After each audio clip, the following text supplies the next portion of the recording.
எல்லாருக்கும் வணக்கம். நான் உங்கள் டாக்டர் எஸ்பி நிஷா. உங்களோட வேல்யூ என்னன்னு உங்களுக்கு தெரியுமா? என்னைக்காவது அதை பற்றி யோசிச்சிருக்கீங்களா?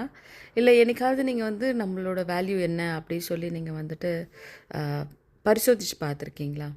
நம்ம நிறைய பேர் நினைப்போம், சில சமயம் நம்மளால் இந்த விஷயங்கள் செய்ய முடியும், இந்த விஷயங்கள் மட்டும்தான் முடியும், இவ்வளோ தான் நம்மளோட கெப்பாசிட்டி கேப்பபிலிட்டி அப்படின்னு சொல்லிட்டு. சில பேர் இன்னும் எனக்கு இது முடியவே முடியாது, எதெல்லாம் நமக்கு முடியாதோ, என்னால் எழுத முடியாது, என்னால் பாட முடியாது, இல்லை என்னால் ஆடலாம் முடியாது, என்னால் தனிமையாக இருக்க முடியாது எப்படின்னு நிறைய விஷயங்களில் நமக்குள்ளேயே ஒரு வேலி போட்டுட்டு ஒரு செல்ஃப் எவாலுவேஷன் இல்லாமல் நம்மளை ரொம்ப குறைச்சி அண்டர் எஸ்டிமேட் பண்ணி வச்சுருப்போம். ஸோ நம்மளோட வேல்யூ எப்படி நம்ம தெரிஞ்சுக்கிறது?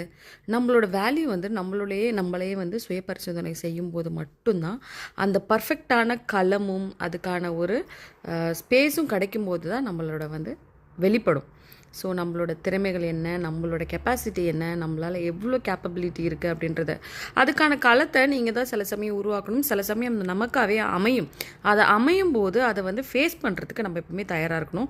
நம்மளில் நிறைய பேர் அந்த மாதிரி ஒரு நல்ல களம் கிடச்சும் அதுக்கான ஸ்பேஸ் கிடச்சும் பயந்து இல்லை நம்மளால் முடியாதுன்னு நம்ம பின்வாங்கிடுறோம். அது ரொம்ப ரொம்ப தவறு.